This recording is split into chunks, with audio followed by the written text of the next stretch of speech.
Bonjour à toutes et à tous. Charlotte et moi-même sommes deux étudiantes du Master Pro Focal.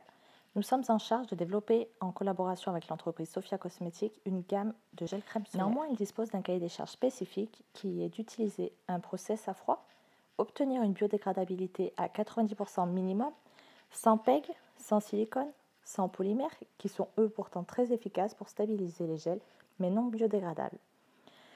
Il dispose aussi d'avoir un SPF 30 et 50+, soit une quantité de filtre assez importante, une utilisation de filtres respectueux des fonds marins et organiques.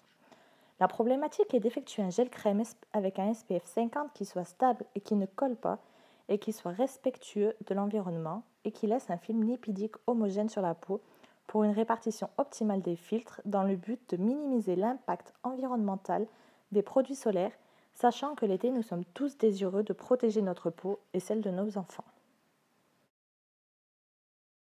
De plus en plus avisées des méfaits du soleil, les populations aujourd'hui ont recours quasi systématiquement à l'utilisation d'une protection solaire et malheureusement, les protections les plus représentées aujourd'hui sont les crèmes gel spray solaires, mais pourtant, les t-shirts sont toutes efficaces des crèmes et le consommateur n'est pas prêt à se couvrir. Il veut des crèmes efficaces et agréables.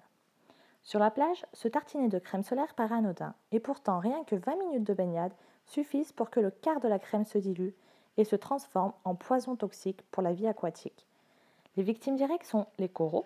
Jusqu'à 14 000 tonnes de crème solaire se déposent sur les récifs coralliens chaque année, soit le poids d'environ 3 000 éléphants. Certaines benzophénones, des filtres couramment utilisés, durcissent les coraux à l'état larvaire et les enferment dans leur propre squelette. Ces ingrédients affectent également une microalgue nécessaire à la vie des coraux et donc ils blanchissent et peuvent mourir.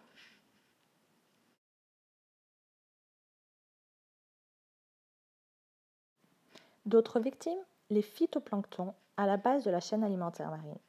Certains filtres UV produisent chez eux de hauts niveaux de stress, limitant leur croissance. Pour protéger ces fonds marins, Hawaï a voté une loi inédite au printemps 2018 interdisant les crèmes solaires contenant les ingrédients chimiques dangereux. Néanmoins, se protéger des UV est indispensable pour éviter cancer et brûlures, mais il existe des crèmes biodégradables beaucoup moins polluantes. Le choix de Sophia Cosmetics d'utiliser des filtres chimiques à la place des filtres minéraux qui sont acceptés par le règlement cosmétique et qui font partie de l'annexe 5 du règlement cosmétique sur la liste positive est drivé par la suspicion du dioxyde de titane qui, lui, s'accumule dans le corps à cause des nanoparticules présentes. Pour ce faire, nous allons utiliser uniquement des matières premières biodégradables et d'obtenir un gel crème 100% biodégradable. Pour ce faire, nous allons employer le 1,3-propandiol, un humectant et booster de conservation,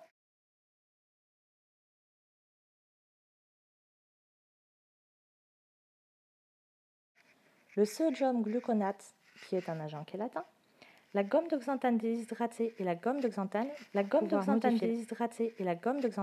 pour pouvoir modifier l'aréologie, le rail starch comme agent sensoriel, l'éthanol comme booster de conservation, le phénoxyéthanol comme conservateur, de l'eau comme solvant, un antioxydant de type tocophérol, et notamment nous avons fait le choix de l'ingrédient émulfri qui permet la formation d'un bigel tout en stabilisant le gel crème. Enfin, une phase grasse comprenant les filtres solaires respectueux de l'environnement. Nous vous remercions et vous nous retrouverez dans une prochaine vidéo de démonstration pour la formulation d'un gel crème solaire.